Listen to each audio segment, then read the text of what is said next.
大家好，4月2日，德国媒体《时代报》独家爆料，长荣货轮一直被扣押在埃及，埃及方面索要10亿美元赎金，否则不给走。我们来看看怎么回事。长次号不允许驶离苏伊士运河，只有在赔偿损失后，运河管理局才会允许长次号继续行驶。正在进行多方调查，以查明事故原因。长次号在苏伊士运河的继续航行可能会拖上一段时间。由于持续数日的封锁，现在运河管理局要求赔偿10亿美元，在达成协议之前不允许该船继续航行。目前长次号被卡在苏伊士运河南北两段之间的大苦海中。德国知识点评：中间那段比较宽阔的确实叫大苦海。确实呀，这个长荣这货轮真的是掉入苦海当中了。这艘400米长的集装箱船被卡了6天，挡住了其他船只通过运河的通道。我们为了拯救这艘船付出了很多努力和工作，我们每天都在损失收入。据埃及国家新闻网站 Al Abraham 报道，运河管理局主席拉比说，我们有权获得赔偿。当局在赔偿中提出每天损失1400万到1500万美元，以及挖泥船和拖船为解救该船的工作天数。拉比说，船上有价值35亿美元的货物，我们救了那艘船和它的货物。据台湾海运公司长荣海运总裁谢 Eric 表示，租船的台湾长荣海运公司不承担货物延迟到达的责任。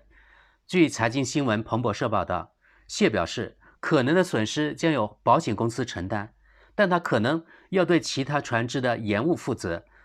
数百艘船只不得不在运河上等待数日才能通过，需要进行几次调查来弄清事故发生的原因。其中，埃及希望对航行数据记录仪进行评估，并与25名船员交谈。该船悬挂巴拿马旗帜，所以巴拿马海事局和负责技术管理的 BSM 公司也宣布会展开调查。尽管这艘船已被打捞，但德国最大的集装箱船运公司赫伯罗特的负责人仍预计全球商船运输将出现数周的动荡。杨森告诉《明镜周刊》，短期内不会再有一切照旧的情况。苏伊士运河是世界上最不适合发生这种事故的地方。据他介绍，苏伊士运河形成的拥堵只会慢慢缓解。此外，如果太多的货轮同时到达，欧洲主要港口有可能出现拥堵，业务恢复正常肯定需要8到10周的时间。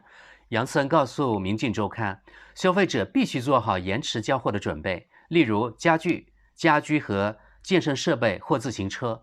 最近越来越多的从亚洲输出到欧洲。对于这类商品，如果零售商没有足够的库存，顾客得考虑1到2周的延迟。杨森建议，按照无库存原则生产的企业要为重要的零部件或原材料建立更高的安全储备。在运输过程中，总有一些不可预知的事件发生。接下来，我节选几位网友稍微有趣的评论。但这就是埃及，如果他们要10亿，对方先还价1亿，然后再讨价还价。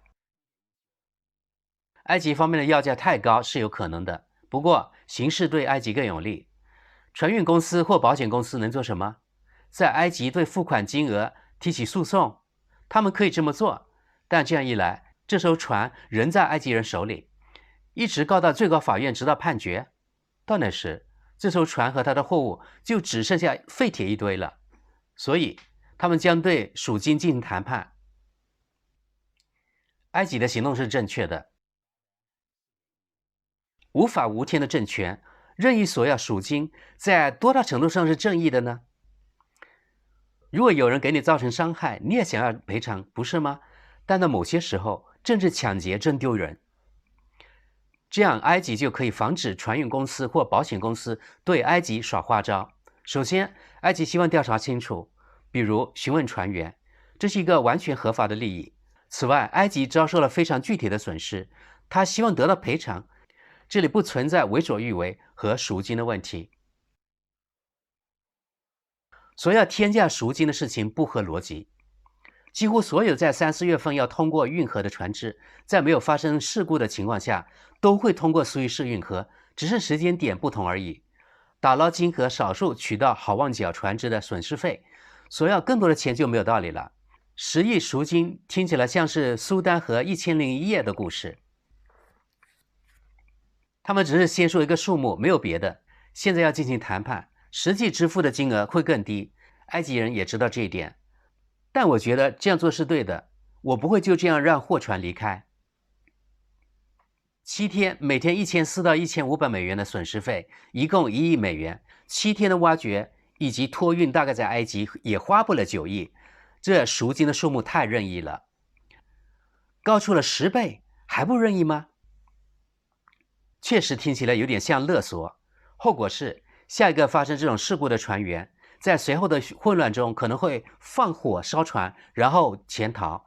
尤其是在货物价值不高的情况下，比如一艘邮轮，300万到400万桶，每桶65美元，就是1.95亿到2.6亿美元。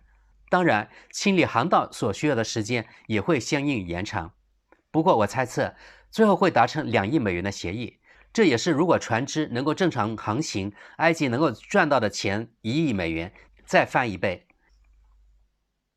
前面有位网友说了这句话，现在这位网友做出回应。换句话说，没有什么大损失。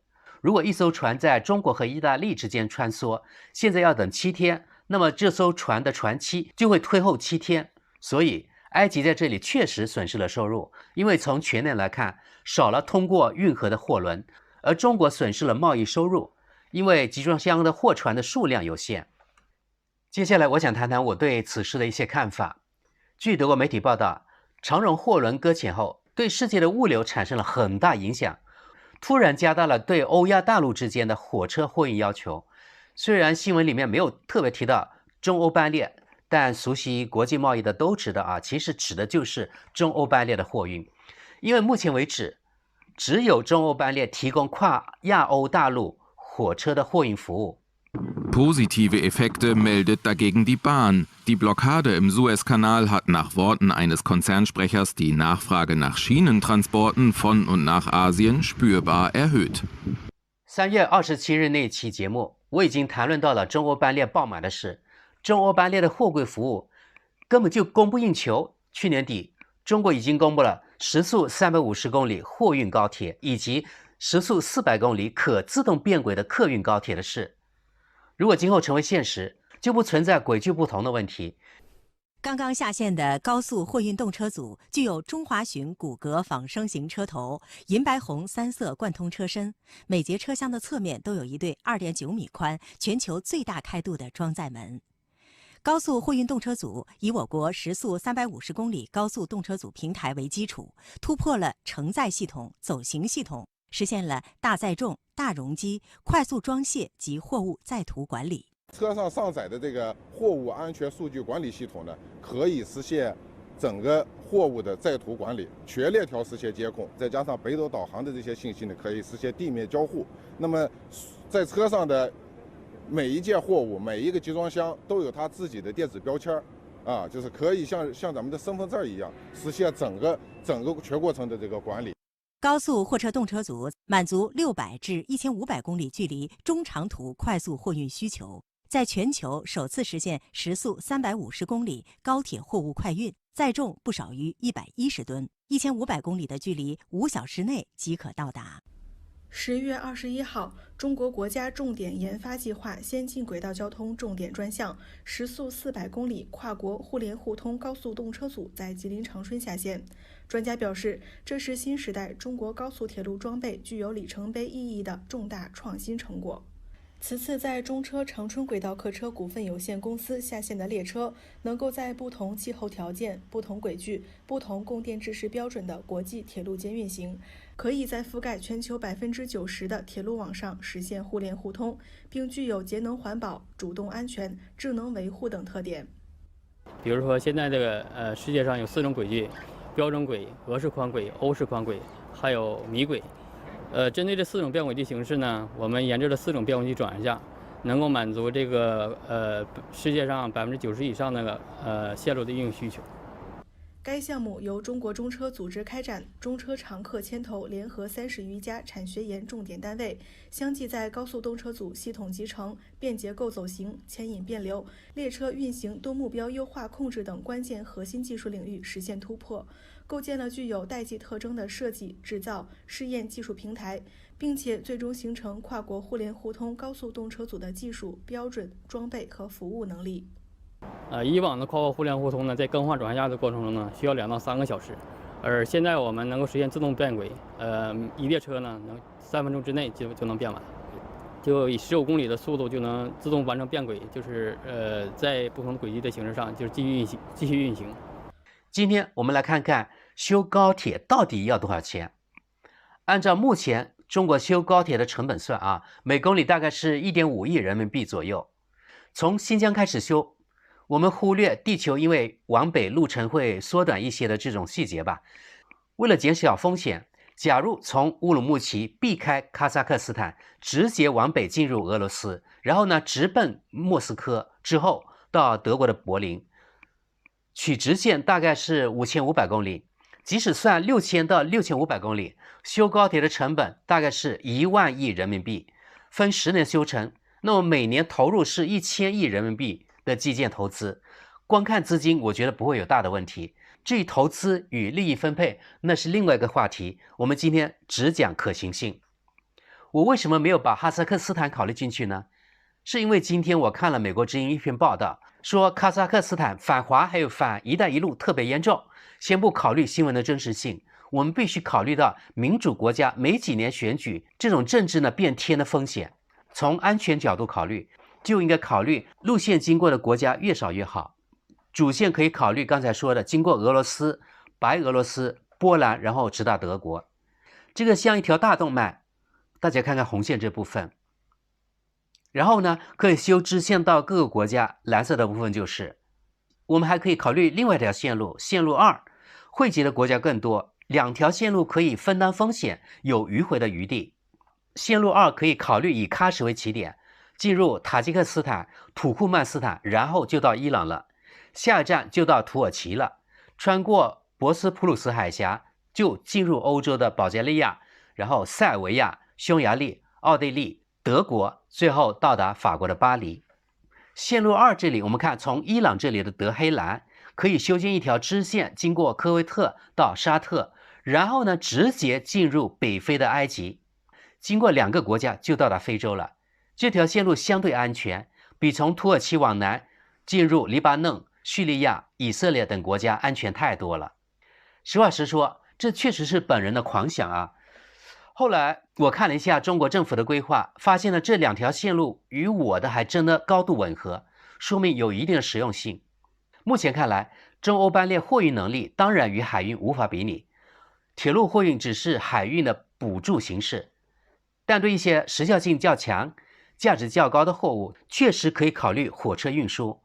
我还有一个大胆的设想，为了提高运力，可不可以像修汽车高速公路那样修双向4车道甚至呢 N 车道的高速铁路呢？